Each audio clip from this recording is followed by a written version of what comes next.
What if the most controversial creature in the Bible was a pig? For some, it's just a meal. For others, it's a symbol of everything unclean. The Bible mentions the pig, often harshly. But why? Is it just about ancient dietary laws? Or is there a deeper, more spiritual tension hidden beneath the surface? Across cultures, the pig means wildly different things: abundance, impurity, even shame. But when God draws a line around this one animal, it isn't random. In fact, it might be the key to understanding how faith, identity, and obedience intertwine. This isn't just about food, it's about who we are and who we're becoming. And if you think this is just an Old Testament debate, wait until demons show up. Wait until Jesus gets involved. Wait until heaven itself opens with a vision that changes everything. Something much bigger is going on here, and it's not what you think. The most controversial animal in Scripture. Let's get right to it. The pig is not just a farm animal in the Bible. It's a symbol, a flashpoint, a disruption. You can't mention it without feeling the weight it carries across centuries. In some cultures, it's a sign of abundance, of wealth and celebration. In others, it's filth, forbidden, abominable. Why such extreme tension around a single creature? And more importantly, what does that reveal about us, about our relationship with obedience, with purity, with identity?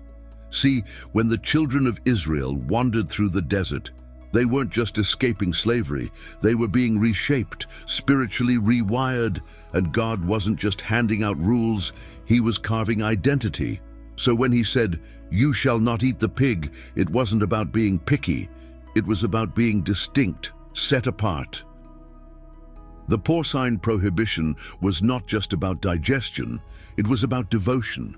And maybe, just maybe, that's where the real story begins. Leviticus doesn't mince words. The pig, though it has a divided hoof, does not chew the cud. It is unclean for you. Leviticus 11:7. But notice the precision, the detail, the almost surgical attention to biological function. Why? Why would the creator of the universe care about ruminating animals? Because symbols shape consciousness. And God was shaping a people who would need to recognize boundaries, physical and spiritual. This wasn't hygiene, it was a line drawn in the soul. Now here's the turning point, the emotional hinge. This isn't really about pork chops, it's about patterns. It's about how we today still carry the same internal resistance. We want freedom, but don't want to be set apart. We crave connexion divina, but avoid the disciplines that lead us there. Oração, jejum, Espírito Santo. We want como ficar rico without sacrifice, saúde mental without stillness, produtividade without obedience. And the pig, it's just a mirror, a reflection of where our appetites clash with our calling. This is where we start to see it. The pig wasn't the problem. The problem was, and still is, the heart. That quiet rebellion, that whisper of, does this really matter? The human tendency to negotiate holiness. We dilute truth for convenience. We bend lines for comfort. And then we wonder why our carreira profissional stalls, why renda passiva slips away, why our sono de qualidade disappears. It's all connected. Spirit, mind, body, and yes, even what's on the plate. So let me ask you, where are you still arguing with boundaries God already drew? What pigs are you justifying even now? Is it about food or about obedience? Let that sit with you for a moment, because this story, it's not about ancient desert tribes. It's about you. It's about now. It's about the line between who you were and who you're being called to become. A smell that divides cultures. Picture this. You walk into a street market in ancient Jerusalem. It's alive. The scent of roasted lamb in the air, baskets of figs and barley lining the path. But something's missing. Something you might not even notice at first. No pork, not a trace, not a whiff. In nearby nations, pigs were normal fare, but in Israel, their absence was deafening. This wasn't preference. This was principle, and that missing aroma said something spiritual, something unshakably clear. Because in the biblical world, food wasn't just food. It was identity. It was worship. It was a line in the sand between who belonged to Deus and who didn't. And the pig? It wasn't just excluded. It was marked, called impure, rejected. That's not culinary judgment. That's a spiritual declaration. In Deuteronomy 14:8, it says plainly, "The pig is unclean for you. You must not eat their meat or touch their carcasses." This wasn't about taste. It was about territory, sacred territory. And here's where things get deeper, because when you remove something so common from the table, you're not just changing a diet, you're making a statement. You're forming consciousness. God was teaching his people how to live differently, how to think differently. This wasn't control. This was clarity. And clarity is the gateway to power, to produtividade, to desenvolvimento pessoal, to a mindset that doesn't follow the crowd, but leads it. That's what separation really is, a form of spiritual leadership. Now imagine that today. Imagine removing not just pork, but every thought, every habit, every distraction that dulls your connection with the Espírito Santo. That's a radical idea. But that's what it takes. Real conexión divina isn't convenient. It's intentional. Just like choosing oração over anxiety, or exercícios en casa over excuses, or renda extra through empreendedorismo instead of waiting for a paycheck. It's not always obvious, but it's always essential. The absence of what the world calls normal becomes your signal of transformation. So I'll ask you, what's missing from your life right now that speaks louder than what's present?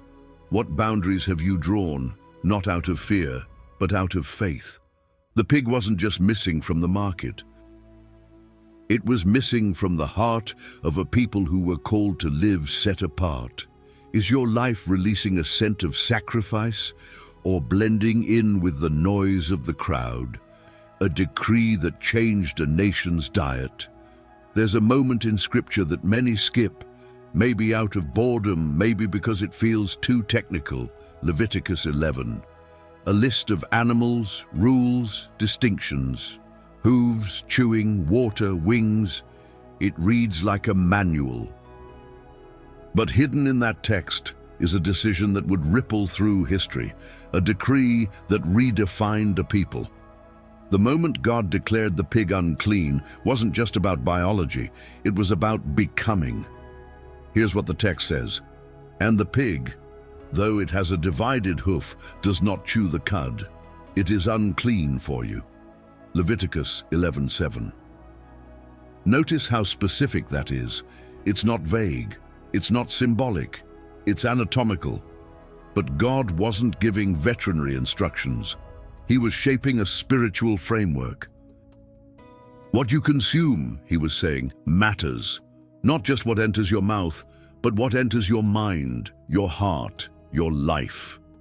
This was about boundaries, spiritual hygiene, sacred discipline. Think about it. Food is intimate. It becomes you. It fuels your brain, your body, your energy, your productividad, even your sound mental. What you put in shows up later. So why wouldn't God use that process to teach a deeper truth? The pig wasn't chosen at random. It was selected to mark a divide between what's permitted and what's not, what leads to growth and what slowly corrodes your foundation. This was the divine act of separation. Not punishment, protection. And now the shift comes, the emotional core. Because this is not just about pork, it's about power.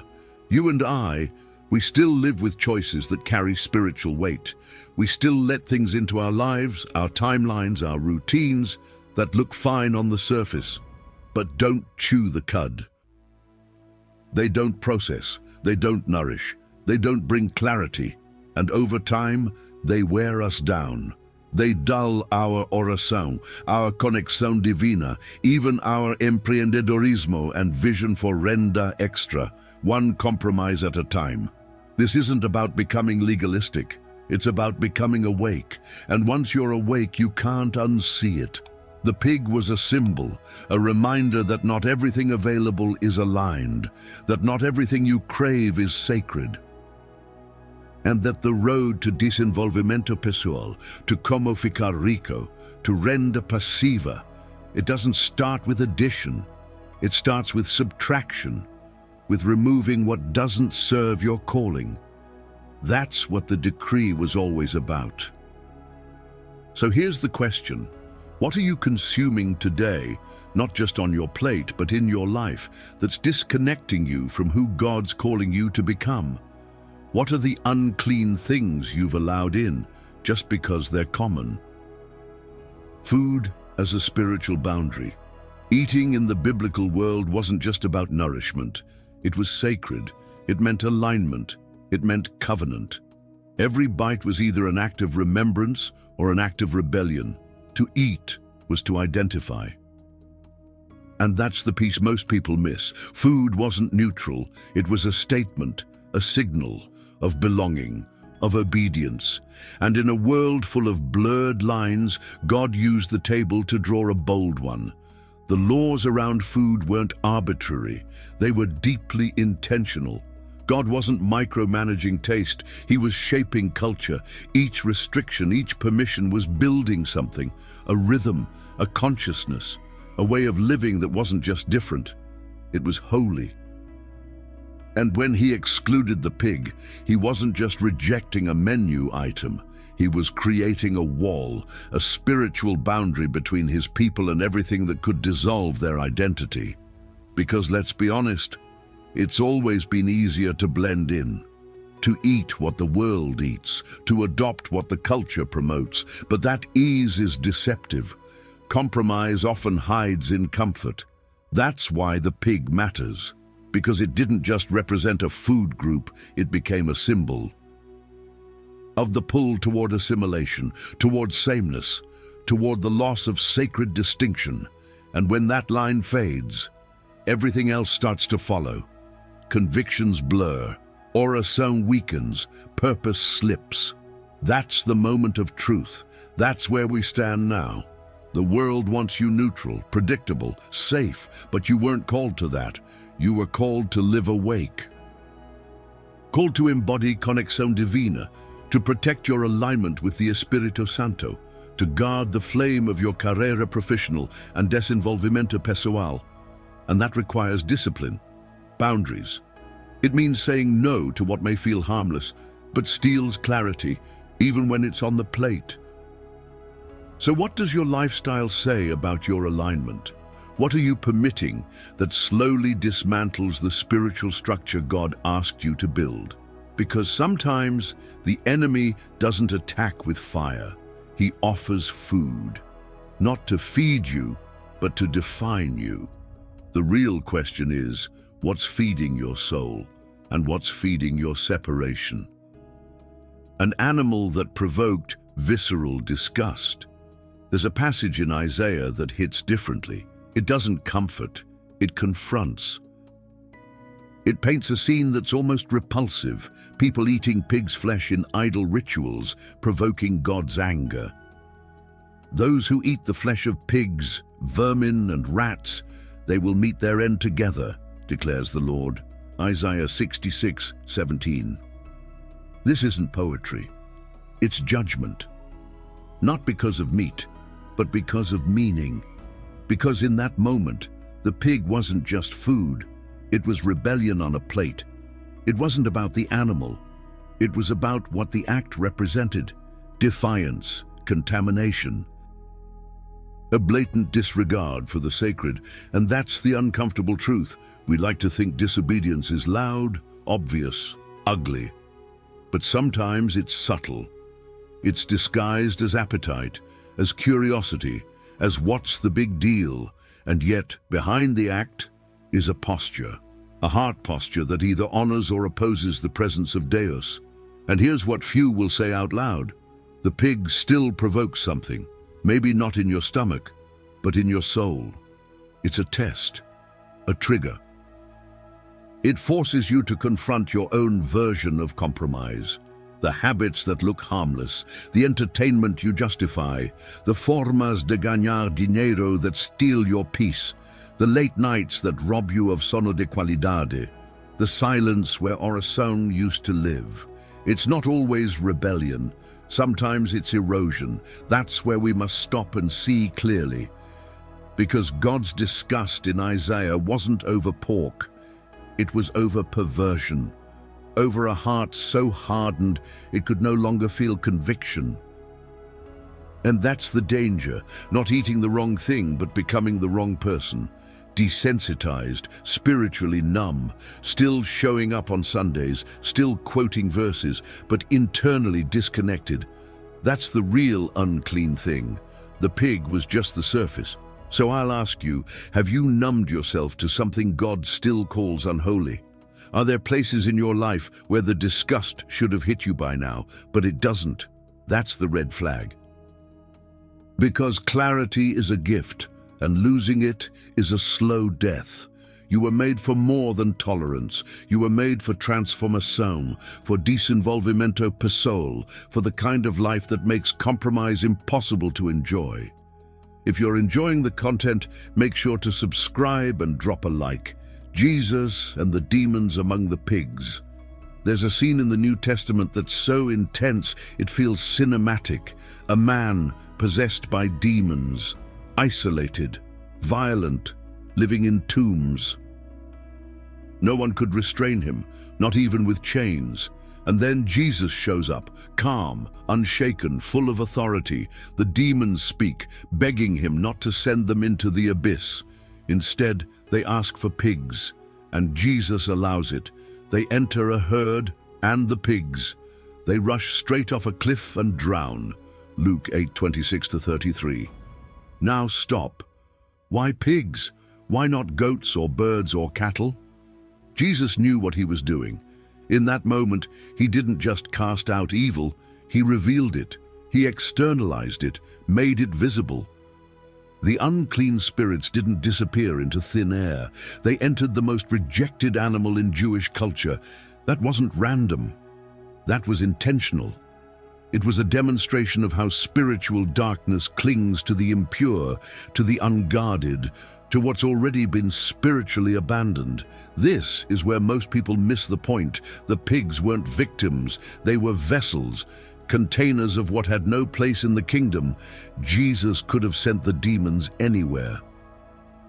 But he chose to put them in a symbol, something already seen as unclean, already set apart as unfit. Why? Because spiritual truth demands form. It needs a container to reveal itself. And in this case, the pigs carried more than demons. They carried a message. We all have pigs in our lives, spaces where we allow darkness to dwell, patterns we feed, habits we house, thoughts we tolerate. Things we convince ourselves are harmless when they're actually draining our power, blocking our oração, damaging our saúde mental, limiting our produtividade. Jesus wasn't just cleansing a man, he was modeling what it looks like to remove the impure and let it drown. And that's the breakthrough. The pigs weren't the problem. They were the permission, the space where unclean things were allowed to stay. And when Jesus took that away, the man was restored, whole in his right mind. That's the offer still on the table. Not just deliverance, but real alignment. A life where there's no space for what's beneath you. A life where even your income, dinero online, renda extra, investimentos, flows clean, clear, and free from compromise. Let me ask you something. If Jesus showed up in your life today, what herd would he send the demons into?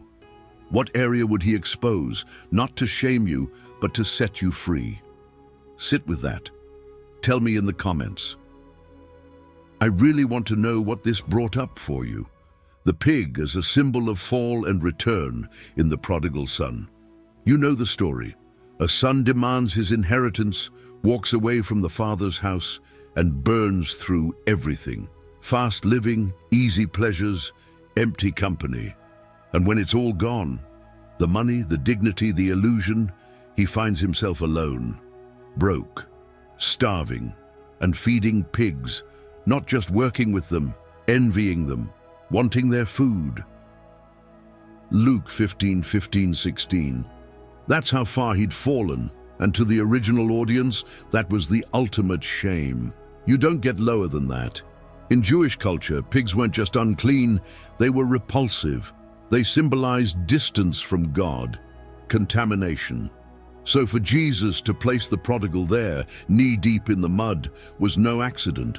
It was a spiritual rock bottom. The outer world matched the inner state. And yet, that's where something shifts. That's where awareness returns.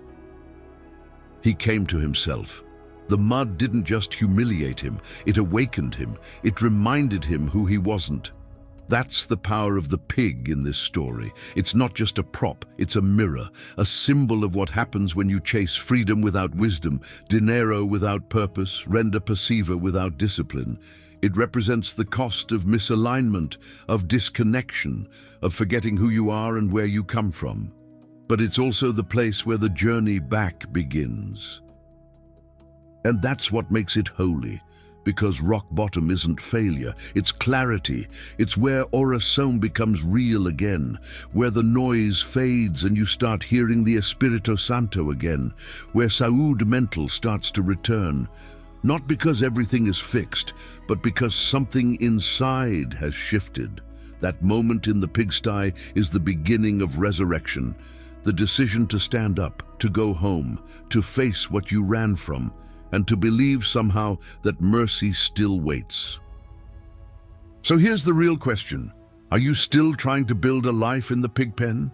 Have you made peace with a version of you that's far beneath your design? Because the Father's house hasn't moved. The door's still open, the robe still fits. But only you can decide to rise. Only you can say, enough. And the moment you do, everything changes.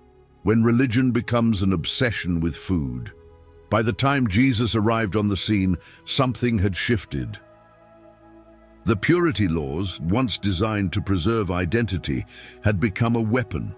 The Pharisees weren't just keeping the law, they were using it to measure spiritual worth. What you ate defined who you were. Clean plate, clean soul, unclean food, unclean life. And at the center of it all, the pig, still off limits, still loaded with meaning, but now twisted into a badge of superiority. It wasn't about obedience anymore. It was about optics, status, control. And Jesus, he flipped the whole thing upside down. It's not what goes into your mouth that defiles you, he said, but what comes out. Matthew 15:11. That hit like a hammer. Not just because it challenged tradition, but because it exposed pretense. The purity they prized was external. Jesus called them back to the heart, the inside, the part nobody sees. Let's pause here, because it still happens today. We create categories, we build boxes, we turn disciplines into checklists. We judge someone's conexão com Deus by their diet, their music, their habits. And in the process, we lose sight of the real thing. We forget that transformation isn't cosmetic. It's internal, deep, measured in humility, not in menus. Here's where it gets even more real. When faith becomes performance, oração becomes shallow, jejum becomes a show. Even our dreams of renda extra, dinero online, investimentos or produtividade become distorted. We use them as proof that we're blessed, instead of tools to serve. That's not freedom. That's ego in disguise. And Jesus wasn't impressed. He didn't rebuke people for being too messy. He rebuked them for pretending they weren't. So let me ask you, are you living from the inside out or outside in? Are you aligned with the voice of the Espírito Santo, or just trying to look the part? Because when the focus shifts from heart to image, From presence to performance, the power leaks. And it's only a matter of time before the form collapses. Talk to me in the comments. Does this hit close to home? I want to hear what it stirred up in you. Peter, a sheet, and the shattering of a generational taboo. Peter was praying. Midday, hungry, ordinary moment. But what happened next, no one saw coming. A sheet comes down from heaven, full of animals considered unclean by Jewish law, including pigs. And a voice says, "Get up, Peter, kill and eat." Acts 10:13. That alone would have been shocking, but Peter's response? It tells us everything. "Surely not, Lord. I have never eaten anything impure or unclean." Even after walking with Jesus, his old categories still held strong. This was a test. Not of appetite, but of openness. Not of obedience, but of vision. God wasn't just changing Peter's diet, he was preparing to change his paradigm. And that's the core. This vision wasn't about animals. It was about people, Gentiles, outsiders, the ones Peter still saw as spiritually unclean. And the voice responds again, firm, divine, undeniable. Do not call anything impure that God has made clean. Acts 10:15. It's easy to miss how revolutionary that was. For generations, purity meant separation. Lines had been drawn, deep generational lines, and now God was erasing one, not to compromise holiness, but to expand grace. The pig, again, was symbolic, not of rebellion, but of invitation. What once stood as a barrier now marked a breakthrough, and Peter, he had a choice: stick with the old framework or step into a new revelation. We face the same crossroads. New levels of desinvolvimento pessoal, new forms of renda extra, new access to dinero online, even new ideas about faith. They require letting go of old mentalities, old systems, old judgments. God might be calling you to something that looks unfamiliar, maybe even uncomfortable. But if you keep labeling it unclean because it doesn't match your past, you'll miss the miracle, you'll miss the moment, you'll miss the move. So here's the question: what have you been resisting that God might actually be trying to redeem? What sheets has he lowered in your life and you've refused to touch them out of fear, tradition, or pride? Because the vision wasn't the end. It was the beginning. Peter's yes unlocked something massive. Maybe yours will too. Drop your thoughts in the comments. I'd really love to know what this stirred in you. The silent war between freedom and tradition. The moment Peter stepped into Cornelius's house, a Gentile's house, everything changed, not just for him, but for the entire early church. Suddenly, what had once been unthinkable was now undeniable. The Spirit was moving beyond borders, beyond law, beyond the categories they'd trusted for generations. But with that expansion came tension, because freedom always tests tradition, and the real battle, it wasn't out there. It was inside them. For Jewish believers, the question wasn't just, can we eat pork now? It was deeper. What does it mean to be God's people if the rules change? Food had become a marker of faithfulness, a badge of separation, and now that boundary was being blurred, not erased, but redefined. And that shift wasn't easy, because tradition gives structure, and freedom, it demands trust. Paul would later say, "The kingdom of God is not a matter of eating and drinking, but of righteousness, peace, and joy in the Holy Spirit." Romans 14:17. But that kind of clarity takes time. Conviction, maturity. Some clung to the old ways, others embraced the new, and in between, conflict, confusion, a war, not of swords, but of symbols, not of violence, but of values. And the pig, still right in the middle. We're not so different today. We still argue over form. over what faith should look like. We elevate appearance over alignment. We protect systems over surrender. And often we trade freedom for comfort. Dinero online that feels safe but isn't scalable. Emprendedorismo that copies the crowd instead of breaking new ground. Renda passiva that avoids risk and stays small. Why? Because tradition feels familiar. But freedom, it asks you to become someone new. So here's where I'll leave you. Where are you stuck between what was and what could be? What part of you is still trying to honor a system that no longer serves your calling? The early church had to face that war, and so will you. But here's the truth. The Spirit still leads. And where He leads, the old rules won't always apply. Drop your thoughts below. I want to hear where this tension lives in your life right now. The pig as a spiritual metaphor in the New Testament. By the time we reach the New Testament, the pig isn't just an unclean animal, it's a symbol, a mirror. Jesus says something sharp. Do not give dogs what is sacred. Do not throw your pearls to pigs. Matthew 7:6. That's not about livestock. It's about people. About what happens when the sacred is handed to the unready, the ungrateful, the unchanged. And suddenly, the pig becomes a metaphor for resistance, for rejection, for refusing what could restore. Later, Peter doubles down.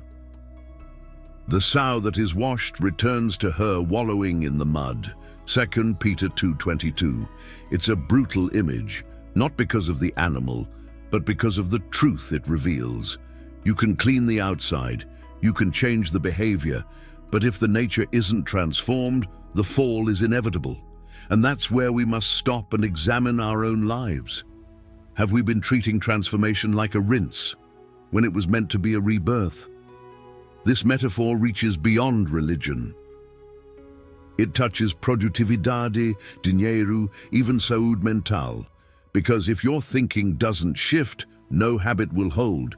You can start a new routine, build a new business, chase renda passiva. But if your identity still belongs in the mud, you'll sabotage it. You'll return, not because you want to fail, but because you never left the old self behind. The mud isn't the problem, the attachment is. Jesus wasn't insulting, He was warning.